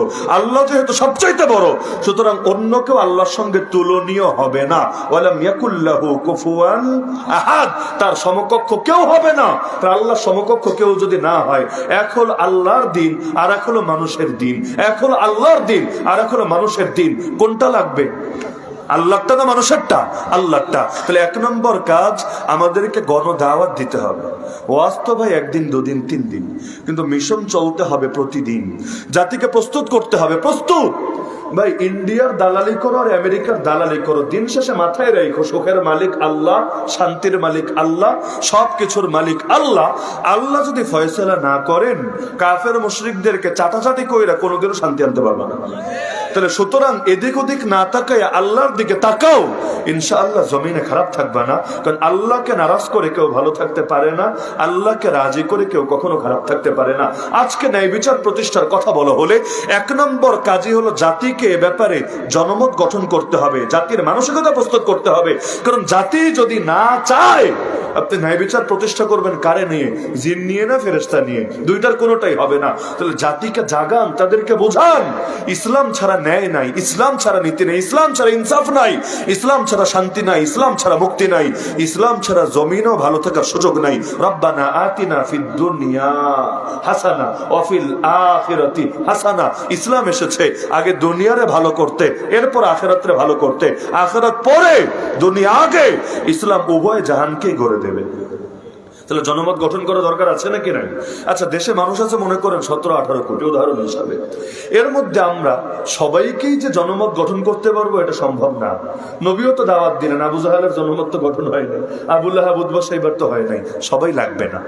আল্লাহ নবী প্রথম ন্যায় বিচার প্রতিষ্ঠা করলেন রাষ্ট্রীয়ভাবে মদিনার বুকে। প্রথম যুদ্ধও লাগে নাই, সংঘাতও লাগে নাই, এগুলো ছাড়াই হয়েছে এবং খুব অল্প লোককে নিয়ে, খুবই অল্প। আজকেই মাহফিলে যত লোক আছেন না, আল্লাহ নবী এর চাইতে কম লোক নিয়ে দিন বিজয়ী করেছেন, এর চাইতে কম। মক্কায় 13 বছর দাওয়াত দিয়েছেন, 1000 লোক মুসলমান হয়নি, 1000 হয়। এত কম সংখ্যা, কিন্তু আলহামদুলিল্লাহ মদিনার বুকে দিন বিজয়ী হয়েছে। তাহলে লোক বেশি লাগবে না, কিন্তু এ ব্যাপারে ঐক্যবদ্ধ হতে হবে যে আমাদের মিশন কি, আমাদের ভিশন কি। আমাদের মিশন একটা, আমরা ইসলামের বিজয় চাই। আমারও বিজয় না, তোমারও বিজয় না, আমার দলেরও না, তোমারও দলের না। আমরা সবাই আল্লাহর বিজয় চাই, রাসূলুল্লাহর বিজয় চাই, ইসলামের বিজয় চাই, কোরআনের বিজয় চাই, দ্বীনের বিজয় চাই, শরীয়তের বিজয় চাই। এটাই ন্যায় বিচার, এটাই ইনসাফ, এটাই কল্যাণ, এটাই শান্তি। এ ব্যাপারে জাতিকে প্রস্তুত করেন। সব লাগবে না। ধরেন 2 কোটি 4 কোটি মানুষে প্রস্তুত হলো, 2 কোটি 4 কোটি মানুষে প্রস্তুত হলো। বলবেন হুজুর এত কিভাবে হবে? ভাই, এই সংখ্যা ইতিমধ্যে প্রস্তুত হয়ে আছে। আমরা তো সারা দেশ ঘুরি, তাই না? সারা দেশে তো কম বেশি ঘুরি, সবার হালতে তো সামনে আছে। আরে 2-1 জায়গার 2-1টা চামচা কি পিছনে কি বললো, সামনে এসে কোন বেয়াদবি করলো, এটা তো মুখ্য না।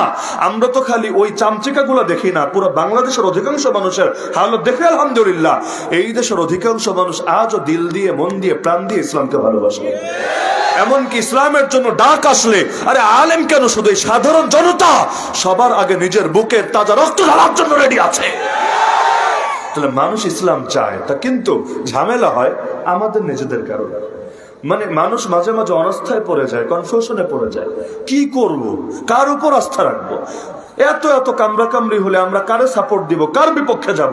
ঝামেলা আমাদের কারণে মানুষের পরে। কত লোক যে এসে বলে হুজুর কার কথা শুনবো, কার দিকে ছুটবো? কোনটা যাব? আর সাধারণ মানুষ এত মাইরপ্যাচ বোঝে না, বোঝার কথাও না। বিজ্ঞানের মাইরপ্যাচ যেমন আমি বুঝবো না, আমাদের ধর্মীয় শাখাগত মাইরপ্যাচ আপনি বুঝবেন না, বোঝার কথাও না। আপনার সবগুলোই মাথার উপর দিয়ে যাবে, কোনটারে যে প্রাধান্য দিবেন আপনার মাথাও সহজে ধরতে চাইবে না। তাহলে আমি মনে করি এই দেশে মানুষ প্রস্তুত হয়ে আছে, শক্তিগুলো বিক্ষিপ্ত। শক্তি বিক্ষিপ্ত থাকার কারণে নাস্তিক কয়টা, বাম কয়টা, এই দেশে হিন্দুত্ববাদী কয়টা, কিন্তু অল্প কিছু মিলেই দেশটারে গরম করে রাখে। আর অধিকাংশ আমরা হয়েও কিচ্ছু করতে পারি না, এমনকি মিডিয়াই আমাদের কথাগুলো ফোকাসে আনতে পারি না। আমরা কি চাই এগুলো মেইনস্ট্রিম মিডিয়া আসে? আমরা কি ভাবি, কিভাবে চিন্তা করি, এগুলো আসে? এখনো পর্যন্ত বাংলাদেশের অনেক এলিটরা ভাবে ইসলাম আসলে মনে হয় সব শেষ, মানে ওদের জুলুম হবে, ওদের শেষ হবে, ওদেরকে বস্তায় প্যাকেট করে রাখবে, এই হবে সেই হবে। কিন্তু ইসলাম যে প্রতিটা শ্রেণীর অধিকার নিশ্চিত করবে এখনো জাতিকে বোঝানো হয় নাই। আরে কৃষকের কি ফায়দা, নারীর কি ফায়দা, শ্রমিকের কি ফায়দা, মজদুরের কি ফায়দা, যারা দোকানদারি করে এদের কি ফায়দা, ড্রাইভারদের কি ফায়দা, এভাবে প্রতিটা সেক্টর ইসলাম আসলে কি ফায়দা জাতি কিন্তু এখনো বুঝতে দেওয়া হয় নাই। হ্যাঁ, বাম আদর্শ আসলে কি ফায়দা, প্রচুর আলোচনা হয় পত্র পত্রিকা টেলিভিশনে। গণতন্ত্র আসলে কি ফায়দা, প্রচুর আলোচনা হয় ওদের ভেতরে। কিন্তু ইসলাম আসলে কি ফায়দা, তা জাতিরা জানতেই দেওয়া হয় না, বুঝতেই দেওয়া হয়। কি হয় না, কি হয় না? তাহলে অধিকাংশ ক্ষেত্রে আমাদেরকে এই বিক্ষিপ্ত শক্তিগুলোকে এক করতে হবে। এক নম্বর কাজ জনমত গঠন করা, গণদাওয়াত দেওয়া, এরপর জাতিকে ঐক্যবদ্ধ করা। সেটা যেভাবেই হোক না কেন, যেভাবেই হোক না কেন, জাতিকে একটা মিশনের ব্যাপারে ঐক্যবদ্ধ করা। হাতে 5 আঙ্গুল থাকলে সাইজ কিন্তু এক না, তারতম্য আছে, কিন্তু কাজের ব্যাপারে কিন্তু একসাথেই তারা কাজ করে। এইবার যে জুলাই আন্দোলন হলো, সবাই এক দলের লোক না, এক মতের লোক না, এক ধারার লোক না, এক বিশ্বাসের লোক না, কিন্তু একটা ব্যাপারে সবাই এক ছিল। কোন ব্যাপারে এটা আমি আর বললাম না, আশপাশে যারা বৈশা বৈশা কান পেতে শুনছে কষ্ট পাবে। আচ্ছা যাই হোক, একটা ব্যাপারে সবাই একমত ছিল যে এই কাজটা আমাদের সবাইকে করতে হবে। যখন এক ছিল, আলহামদুলিল্লাহ মাকসাদ কিন্তু হাসিল হয়ে গেছে। তাহলে আমাদের যত দল থাকুক, যত মত থাকুক, যত ধারা থাকুক, আমাদেরকেও এ ব্যাপারে একমত হতে হবে। যে কোনো মূল্যে ইসলামকে বিজয়ী করতে হবে। আর ইসলামের মূল বিষয় নিয়ে দ্বিমতের কোনো সুযোগই নাই। দ্বিমত করলে হয়তো বেঈমান, না হলে গোমরা। ইসলামের মূল বিষয় দ্বিমতের অপশনই নাই। ইসলামের যেগুলো নিয়ে দ্বিমত, এগুলোর সাথে রাষ্ট্র পরিচালনার সম্পর্কই নেই। সুদ হারাম, কার দ্বিমত আছে? দাঁড়ান। বেশ্যাখানা হারাম, কার দ্বিমত আছে বলেন? অশ্লীলতা, বেহায়াপনা, বেলাল্লাপনা, জুলুম, দুঃশাসন, বৈষম্য দূর করতে হবে, কার দ্বিমত আছে বলেন? মানুষে মানুষে যে ভেদাভেদ আছে এবং ধনী গরিবের যে বিশাল এক বৈষম্য তৈরি হয়ে গেছে এই পুঁজিবাদী অর্থ ব্যবস্থার কারণে, এগুলো দূর করে গরিব ধনীর ব্যবধান কমিয়ে আনতে হবে। জাকাত ভিত্তিক অর্থনীতি চালু করতে হবে, কার দ্বিমত আছে পারলে বলেন? যে যে মাযহাবের হন, যে যে মাসলাকের হন, যে যে মানহাজের হন, যে যে মাসলাবের হন, যে যে ধারার হন, দ্বিমত নাই, দ্বিমত করার সুযোগই নাই। তাহলে দিন কায়েমের সম্পর্ক তো এগুলোর সাথে রে ভাই। বাকি যেগুলো আছে এগুলো দরজা লাগায়, জানালা লাগায় কিলাকিলি করেন, সমস্যা নাই। ইলমি আলোচনা চলুক। আমি ইলমি ইখতিলাফের বিরুদ্ধে না, সবাই জানেন আমি বিরুদ্ধে না। ইলমি ইখতিলাফ কেন হবে না? ইলমি ইখতিলাফের দ্বারা দ্বীনের ফায়দা, আসলেই ফায়দা। ইখতিলাফ উম্মতি রাহমা, আমার উম্মতের ইখতিলাফ জাতির জন্য রহমত, আসলে রহমত। কিন্তু ইলমি ইখতিলাফ ইলমের টেবিলে আর জাতির পরিচালনা জাতির পরিচালনার জায়গাতে দুটো এক না। 4 মাযহাব কিন্তু আজকের না। ইমাম আবু হানিফার মৃত্যু 150 হিজরিতে, আজকে কত হিজরি? 1446 নাকি? তাহলে কি বিশাল ব্যবধান। ইমাম আবু হানিফা, ইমাম মালিক, ইমাম আবু ইউসুফ মুহাম্মদ, ইমাম শাফিঈ, ইমাম আহমদ, সবার মৃত্যু কিন্তু 250 হিজরির আগে। তাহলে ওনারা মারা যাওয়ার পর 1000 বছরের বেশি দুনিয়াতে খেলাফত ছিল। কিভাবে? এই মাযহাবী ইখতিলাফ সহই তো, মাসলাকি ইখতিলাফ সহই তো। তখনও কিন্তু তরিকার মধ্যে ইখতিলাফ ছিল, এই তরিকা ওই তরিকা, ওই তরিকা, এই ধারা ওই ধারা ওই ধারা। তারপরে 1000 বছরের বেশি খেলাফত ছিল। তো কি বুঝলেন? খেলাফত মূল, আর বাকি এগুলো হলো শাখা। শাখার মধ্যে ইখতিলাফ থাকুক না, সমস্যা না। এক দলের মধ্যেও তো সব লোক একমত না। আমি নাম নিতে চাই না। বিভিন্ন দল যারা রাজনীতি করে, এদের সবাইকে আপনি মনে করেন এক আদর্শে? এগুলো হাতে গোনা কিছু শক্তিশালী ক্যাডার ভিত্তিক সংগঠন থাকে, টপ টু বটম তার একই আদর্শে। কিন্তু এমনি ওই আমব্রেলা টাইপের যে সংগঠন আছে, ছাতা, এই ছাতার নিচে যে কেউ এসে আশ্রয় নিতে পারে, এদের কিন্তু ওই হাতের 5 আঙ্গুলের মতো, 5 জন 5 টাইপের। কেউ দেখবেন একদম ইসলাম চাই, ইসলামের জন্য কোরবান। কেউ ডানপন্থী, একটু উদারপন্থী, কেউ আবার কট্টর বামপন্থী, কেউ পুরে নাস্তিক। কেউ ওয়াজ মাহফিলের জন্য 1 লাখ টাকা দিয়ে দিবে, আর কেউ মাহফিল কিভাবে বন্ধ করা যায় এজন্য বৈশা বৈশা তদবির করবে। কি হয় না? এগুলো হয়। ভ্যারাইটিস লোক নিয়ে চলে। এগুলোই হলো অধিকাংশ রাজনৈতিক দলের অবস্থা। এখানে সবাই একমতের না, কিন্তু তারপরে একদল করে কেমনে? যে এমনি যতই ইখতিলাফ থাকুক, মূল একটা ব্যাপারে একমত আছে যে অমুক নেতা অমুক নেত্রী, এ ব্যাপারে আমরা সবাই একমত থাকি। তারা যা বলবে মাশাআল্লাহ মারহাবা, এর উপর কোনো কথা চলবে না। তো এরকমই আমাদের ইখতিলাফ থাক না। যদি চান ইখতিলাফ মিটায়া জাতির এক করবেন, লিখে রাখেন ইমাম মাহদি আসার আগে পারবেন না। ইমাম মাহদি আসার আগে পারবেন না, ইমাম মাহদি আসার পর হবে ইনশাআল্লাহ। এর আগ পর্যন্ত পারবেন না। বৈশা বৈশা ললিপপ খান, ইমাম মাহদি আসুক, এরপর বাকি কাজ হবে ইনশাআল্লাহ। এর আগে হবে না। আর যদি চান যে না, বৈচিত্র্যের মাঝে ঐক্য, এই নামে কিতাবও লিখে গিয়েছেন কাজী মুতাসিম বিল্লাহ রহমাতুল্লাহ আলী, মালিবাগের মুহতামিম ছিলেন, এবং শাইখুল ইসলাম হোসেন আহমদ মাদানী রহমাতুল্লাহ আলাইহি তিনি খলিফা ছিলেন, শাগরেদ ছিলেন। তাহলে আমরা এটাই চাচ্ছি যে জনমত গঠন করেন, জাতিকে একটা মিশনের উপর ঐক্যবদ্ধ করেন, সঠিক নেতৃত্ব, কার্যকর নেতৃত্ব আনেন। আপসহীন নেতৃত্ব লাগবে, কারণ নেতাই যদি দালালি করে কর্মীদের আর কি হবে? তো ওরকম আপসহীন নেতৃত্ব, আস্থাভাজন নেতৃত্ব যখন তৈরি হবে, জাতি ঐক্যবদ্ধ হবে, ইনশাআল্লাহ সুম্মা ইনশাআল্লাহ বাংলাদেশেও ন্যায় বিচার প্রতিষ্ঠিত হবেই হবে, এমনকি ক্ষমতায় না গেলেও হবে। বলবেন এটা আবার কেমন কথা? প্রেশার শক্তি বলতে একটা ব্যাপার আছে। যারা সরাসরি ক্ষমতায় যায় নাই, কিন্তু এদের শক্তি এত বেশি, এদের বিরুদ্ধে গিয়ে এদের আদর্শকে মোকাবেলা করে কেউ গদিতে থাকতেও পারবে না। যেমন আমেরিকার প্রেসিডেন্ট কিন্তু ইহুদি না। আমেরিকার প্রেসিডেন্ট কি ইহুদি না, কিন্তু ইহুদিদের স্বার্থের বাইরে গিয়ে ও একদিনও গদিতে থাকতে পারবে না, একদিনও না। আজও পর্যন্ত এই যে ইসরায়েল আমাদের ফিলিস্তিনের কি জুলুমটা করছে সবাই জানেন। আমাদের প্রথম কেবলা দখলে রেখেছে। আমি দাবি করছি, আপনি দ্বিমত করলেও করতে পারেন, কিন্তু আমি শতভাগ দৃঢ়তার সাথে দাবি করতে পারি, আজ যদি আমেরিকা এবং পশ্চিমা শক্তি বলে আমরা ইসরায়েলের সাথে নাই, ইসরায়েলকে আমরা কোনোভাবে সাহায্য করব না, আমি গ্যারান্টি দিয়ে বলতে পারি আগামী 1 মাসের ভেতরে মসজিদ আকসা স্বাধীন হবেই হবে ইনশাআল্লাহ। ওই ইসরায়েল একা কিছুই না। এমনকি বাকি যে দেশগুলো এগিয়ে আসছে না ফিলিস্তিনিদের পাশে, এটা শুধুমাত্র ইসরায়েল নামক একটা জারজ রাষ্ট্রের ভয়ে না, বরঞ্চ এর পেছনে বিশাল এক শক্তি আছে। ইসরায়েল তো সামনে ছোট্ট একটা উড়ে এসে জুড়ে বসেছে, কিন্তু ওই অদৃশ্য শক্তির পাওয়ার এত বেশি, এই ব্রিটিশদেরকে দিয়ে এই চুক্তি করিয়ে নিয়েছে, আমেরিকার সরকারকে দিয়ে পর্যন্ত এখনো পর্যন্ত সাহায্য দিয়ে যাচ্ছে। এমনকি ওদের পাওয়ার এত বেশি, এই আমেরিকার প্রেসিডেন্টও ভোট বেশি পাইলেই কেউ হতে পারবে না। যত ভোট পায়, যদি কয়েক কোটি ভোট বেশি পায়, তাও প্রেসিডেন্ট হতে পারবে না। বলবেন তাহলে কিভাবে হবে? ওরা ভোটটারই 2টা ভাগ করে দিয়েছে। একটা হলো পপুলার ভোট, জনপ্রিয় ভোট, মানে জনগণ যে ভোট দেয় সেই ভোট। হিলারি ক্লিন্টন, আগের নির্বাচনে হিলারি ক্লিন্টন এক মহিলার নাম, এই মহিলা তার প্রতিদ্বন্দ্বী জো বাইডেন, বিদায় হওয়া প্রেসিডেন্ট, এই জো বাইডেনের চাইতে কয়েক লক্ষ বেশি ভোট পেয়েছে, কয়েক লক্ষ। তাও আবার মরা মানুষ এসে ভোট দিয়ে গেছে। তাহাজ্জুদের টাইমে অটো ভোট দেওয়া হয়েছে, এনআইডি কার্ডই নাই, এই পোলাপানগুলো গিয়া নির্বাচন কেন্দ্রে ভোট দিয়েছে। এমন না যেগুলো দয়ামিরেও হয়, ওসমানীনগরেও হয়, বাংলাদেশে হয়, এগুলোর কথা আমি বলছি না। ওরা নিজেরাই বুঝে শুনে ভোট দিয়েছে।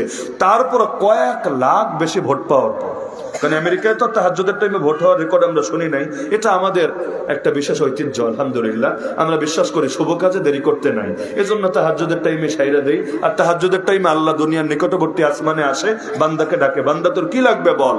তখন বলে আল্লাহ, এই যে ভোটটা দিয়ে দিলাম, আমাদের এইটাই লাগবে, আর ভিন্ন কিছু লাগবে না। এমনকি কতজন আফসোস করে, হায় দাদা, নানা আসলা তো আসলা, নির্বাচন কেন্দ্রে একটা সিলমাইরে আবার চইলা গেলা, একটা বার দেখা দিয়া যাবে না? কবর থেকে এসে ভোটটা দিলা ভালো কথা, তাহলে ভোট যখন দিতে আসলে নির্বাচন কেন্দ্রে একবার দেখা দিয়ে গেলে কি এমন সমস্যা হতো? অনেকের মাথায় ধরে না যে তার দাদা এসে ভোট দিল, কিন্তু বাড়িতে আসলো না, একবেলা খায়া গেল না, একটু তাদেরকে দেখে গেল না। তো এগুলো আমাদের হতে পারে, ওদের তো হয় না। তাহলে দেখা যাচ্ছে কয়েক লক্ষ বেশি ভোট পাওয়ার পরও প্রেসিডেন্ট হলো কে? এই মহিলা না, ওই পুরুষ জো বাইডেন। কেন? কারণ জনগণের ভোটে পাত্তা দিবে না, ওগুলোর কাজ আলাদা।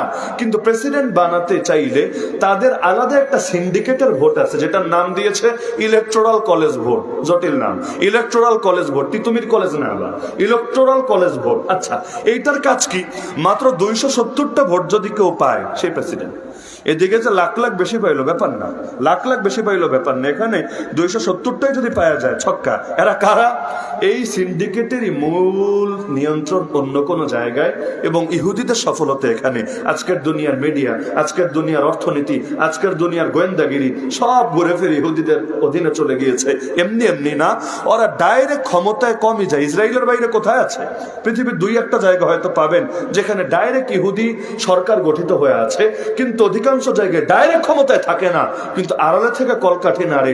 পুরোই যেন ইবলিস মহোদয়। ইবলিস কিন্তু সামনে থাকে না, পেছন থেকে সব ফুটবলের গোল ওই দিতে থাকে, সামনে ওর আশা লাগে না, তো পেছন থেকে মূল কলকাঠি তারাই নাড়ে। এই বাংলাদেশেও ব্যবসায়ীরা অনেক সময় ক্ষমতায় যায় না, দলও করে না, কিন্তু এমন কিছু পাওয়ার ওরা সঞ্জীবিত করে রাখে, ক্ষমতায় যেই আসুক ওদেরকে নিয়েই চলা লাগে।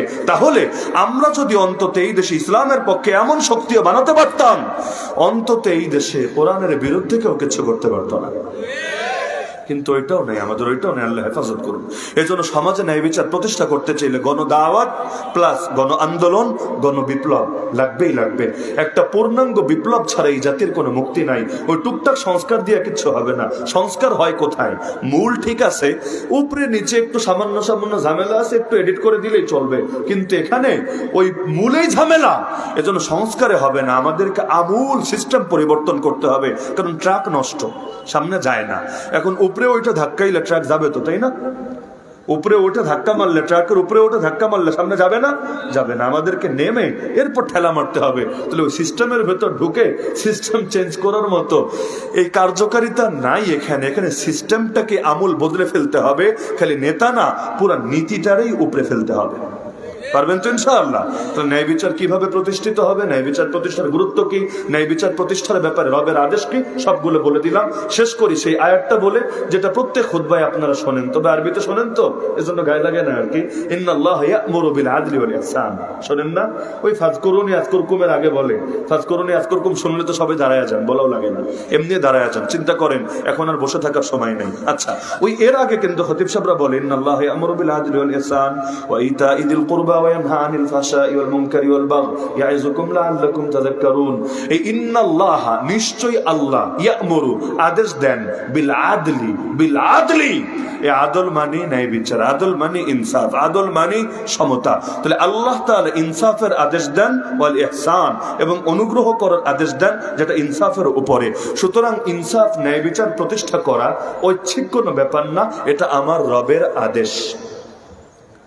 বুঝতে পারলেন? রাজনীতি করেন কি করেন না এটা বড় বিষয় না, কিন্তু ন্যায় বিচার প্রতিষ্ঠা করতে হবে। এটা কার আদেশ? এটা কার আদেশ? আর অন্যায় বিচার প্রতিষ্ঠা করা, তাহলে তার নিষেধ। ন্যায় বিচার প্রতিষ্ঠা করা যদি আদেশ হয়, তাহলে অন্যায় বিচার প্রতিষ্ঠা করা নিষেধ হবে। আগামী দিনেও যারা অন্যায় বিচার প্রতিষ্ঠায় সহযোগী হবেন, মাথায় রাখেন, পাপের দায় আপনাদের কাঁধেও আসবে, এবং এই শিরিকের বোঝা নিয়ে হাসরের ময়দানে আল্লাহর সামনে এই পাপী মুখ নিয়ে দাঁড়িয়ে জবাবদিহি করতে হবে। কারণ ন্যায় বিচারে সহযোগী হলে তাআওয়ানু আলাল বিররি ওয়াত তাকওয়া, এটা রবের আয়াতের উপর আমল হবে। আর অন্যায় বিচার প্রতিষ্ঠায়, জুলুম প্রতিষ্ঠায় সহযোগী হলে আপনাকেও জাহান্নামের ইন্ধন হতে হবে। মনে রাখবেন অবশ্যই। শেষ করি একটা ঘটনা শুনিয়ে, বা ছোট্ট করে দুইটা ঘটনা শুনিয়ে। একটা ঘটনা হলো ইমাম আহমদ বিন হাম্বলের, নাম শুনেছেন? 4 ইমামের অন্যতম ইমাম।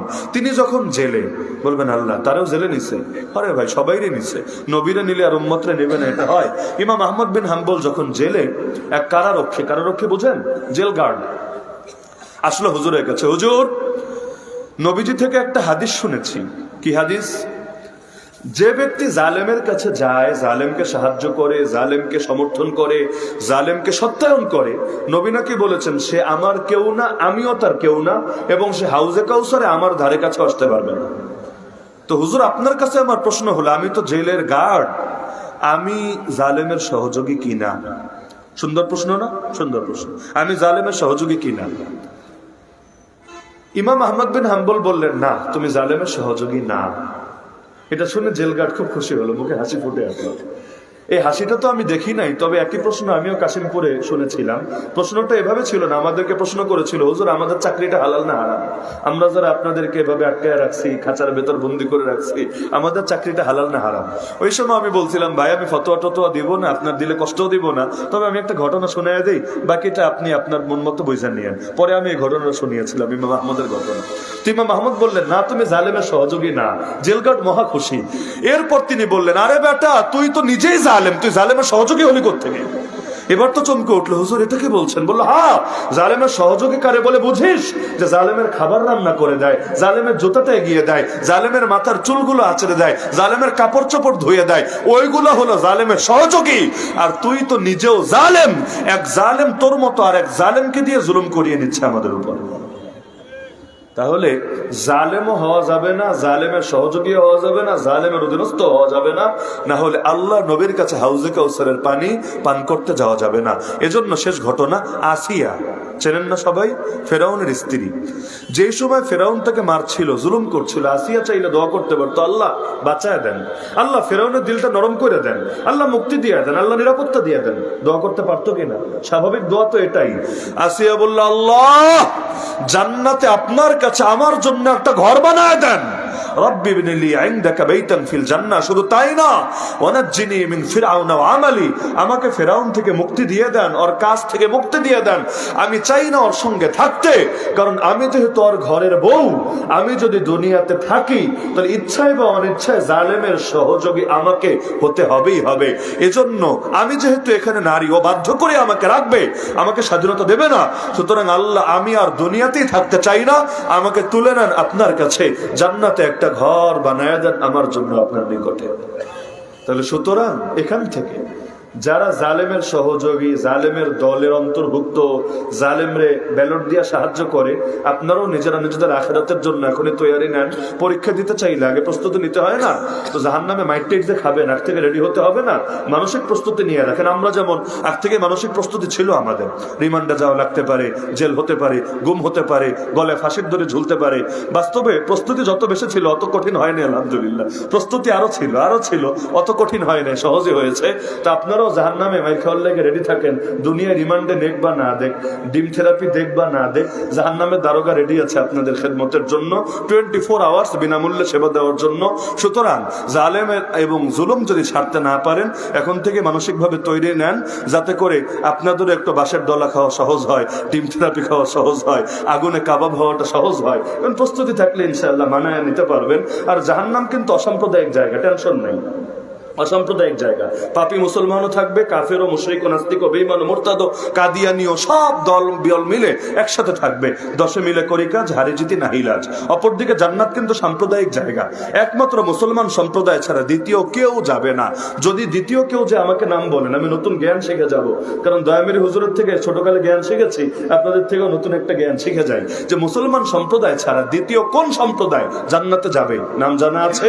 তার মানে জান্নাত এক সম্প্রদায়ের জন্য বরাদ্দ জায়গা, সাম্প্রদায়িক জায়গা, আর জাহান্নাম সকলের জন্য বরাদ্দ জায়গা, অসাম্প্রদায়িক জায়গা।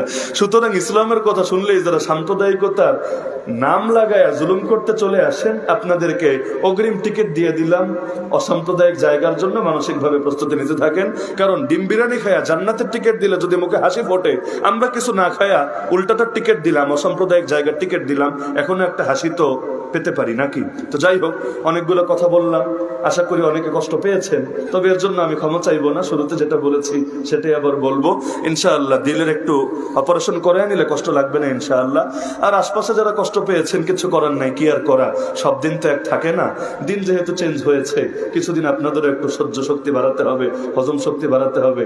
এখন তো তেমন কিছু করার নাই। দোয়া করি আল্লাহ আপনাদেরকে সবরে জামিল দান করুক, পেটের হজম শক্তিটা একটু বাড়াক, ভালো মন্দ খাওয়ার তৌফিক দান করুক। আমিন। ওয়া আখিরু দাওয়ানা আনিল হামদুলিল্লাহি রাব্বিল আলামিন। আসসালামু আলাইকুম ওয়া রাহমাতুল্লাহি ওয়া বারাকাতুহু। সবাই দুরূদ শরীফ পাঠ করে মুখতাসার দোয়া হবে।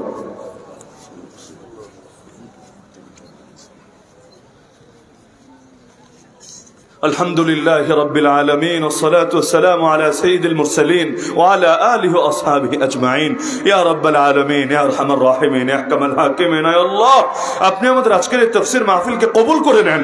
আয় আল্লাহ, আপনি আমাদের জিন্দেগীর সমস্ত গুনাহ খাতাগুলোকে maaf করে দেন। আয় আল্লাহ, আপনার কাছে দুটো হাত তুলে ক্ষমা ভিক্ষা চাচ্ছি, এই মাহফিল থেকে নিষ্পাপ হয়ে বাড়িতে ফিরে যাওয়ার তৌফিক দান করেন। আয় আল্লাহ, আমাদের মা বাবা, আপনজন, আত্মীয় স্বজন যারা কবরে শুয়ে আছেন, প্রত্যেকের কবরকে আল্লাহ জান্নাতের বাগান বানিয়ে দেন।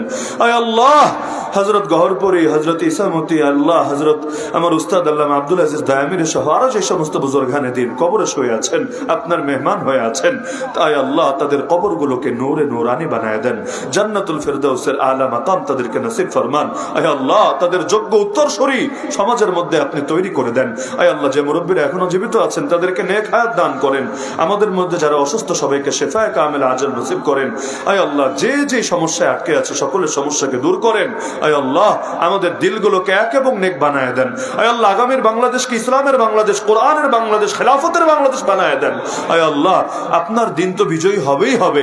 আয় আল্লাহ, সেই দিনের বিজয় আমাদেরকেও কিছু না কিছু অবদান রাখার তৌফিক দান করেন। আয় আল্লাহ, সমাজে ন্যায় বিচার প্রতিষ্ঠা করার তৌফিক দান করেন। অন্যায়ের বিরুদ্ধে শক্ত হাতে রুখে দেওয়ার তৌফিক দান করেন। আয় আল্লাহ, আপনার নবী বলেছেন ঈমানের স্তর তিনটা। অন্যায় দেখলে হাত দিয়ে রুখে দেয়, না পারলে মুখ দিয়ে প্রতিবাদ করে, না পারলে দিল দিয়ে তার বিরুদ্ধে প্ল্যান পরিকল্পনা করতে থাকে। আয় আল্লাহ, আমরা যাতে আমাদের হাত দিয়ে সর্বোচ্চটুকু দিয়ে যাতে সমস্ত অন্যায়কে ন্যায় দ্বারা বদলে দিতে পারে সেই তৌফিক আমাদেরকে দান করেন। আয় আল্লাহ, যাদের উদ্যোগে, যাদের অক্লান্ত পরিশ্রমে, যাদের অর্থে এই কোরআনের মাহফিল সফল হলো, আয় আল্লাহ তাদের দুনিয়া এবং আখিরাত উভয় জাহানকে আলোকিত করে দেন। আয় আল্লাহ, তাদের এই খেদমতের বদৌলতে আখিরাতের পথকে তাদের জন্য সহজ করে দেন। বিশেষ করে যারা দান সদকা করেছে তাদের প্রতিটা পয়সাকে কবুল করে নেন। যে যে নিয়ত দান করেছে প্রত্যেকের দিলের নেক মাকসাদকে পূরণ করে নেন। জিন্দা মুর্দা সবাইকে মাফ করে দেন। আয় আল্লাহ, যারা কোরআনের বিরুদ্ধে, কোরআনের মাহফিলের বিরুদ্ধে, উলামায়ে কেরামের বিরুদ্ধে, আয় আল্লাহ ওদেরকে এমন দৃষ্টান্তমূলক শাস্তি দেন আগামীর বাংলাদেশে কেউ যাতে ইসলাম নিয়ে ছিনিমিনি খেলার দুঃসাহস না দেখায়। আয় আল্লাহ, এই বেয়াদব গুলোর জন্য আপনি যথেষ্ট হয়ে যান। আয় আল্লাহ, আবু জাহাল, আবু লাহাব, এই বেয়াদবদের যে পরিণতি হয়েছে ওদের প্রেতাত্মা গুলোর একই পরিণতি আপনি করে দেন। আয় আল্লাহ, কপালে যদি হেদায়েত না থাকে এগুলোরে আপনি পর্যাপ্ত পরিমাণ সাজা দিয়ে গোটা জাতির জন্য একটা বার্তা হিসাবে আল্লাহ আপনি দিয়ে দেন। আয় আল্লাহ, আমাদেরকে ঈমান নিয়ে বাঁচার, ঈমান নিয়ে মরার, কালেমা পড়তে পড়তে শেষ নিঃশ্বাস ত্যাগ করার তৌফিক দান করেন। আয় আল্লাহ, আমাদের সবাইকে, রমজান আসছে আল্লাহ, আরেকটা রমজান পাওয়ার তৌফিক দান করেন। আয় আল্লাহ, আমাদের হায়াতে বরকত দিয়ে দেন। আয় আল্লাহ, আমরা যাতে রহমত, মাগফিরাত, নাজাত, লাইলাতুল কদর পেয়ে মালামাল হতে পারে সেই তৌফিক দান করেন। আয় আল্লাহ, অনেক ভাই রোজা রমজানের দিনে ওমরা যাওয়ার নিয়াত করেছে, আয় আল্লাহ তাদেরকেও মাকবুল মাবরুর ওমরা সম্পূর্ণ করে দেশে ফিরে আসার তৌফিক দান করেন। আয় আল্লাহ, অনেকে ইস্তেমায় আছেন, আয় আল্লাহ তাদেরকেও নিরাপদে ইস্তেমা শেষ করে নিরাপদে বাড়িতে ফিরে আসার তৌফিক দান করেন। আয় আল্লাহ, সব দলদলি খতম করে আমাদেরকে দ্বীনের উপর ঐক্যবদ্ধ হওয়ার তৌফিক দান করেন, সিরাতে মুস্তাকিমের উপর চলার তৌফিক দান করেন। আয় আল্লাহ, আমাদের প্রত্যেকের কবরকে প্রশস্ত আর আলোকিত বানিয়ে দিয়েন। মুনকার নাকিরের জবাব সঠিকভাবে দেওয়ার তৌফিক দিয়েন। মিজান নেকের পাল্লা ভারী করে দিয়েন। ডান হাতে আমল নামা দিয়েন। আরশে আজিমের নিচে একটুখানি ছায়া দিয়েন। নবীজির হাতে হাউজে কাউসারের পানি পান করার তৌফিক দিয়েন। পুল সিরাতের পোল বিজলির গতিতে পার হওয়ার তৌফিক দিয়েন। আয় আল্লাহ, হিসাব চাইলে হিসাব দিতে পারবো না, আয় আল্লাহ বিনা হিসাবে জান্নাতে যাওয়ার তৌফিক দিয়েন। সুবহান রাব্বিকা রাব্বিল ইজ্জাতি আম্মা ইয়াসিফুন ওয়া সালামুন আলাল মুরসালিন ওয়ালহামদুলিল্লাহি রাব্বিল আলামিন বিরহমাতিকা ইয়া আরহামার রাহিমিন।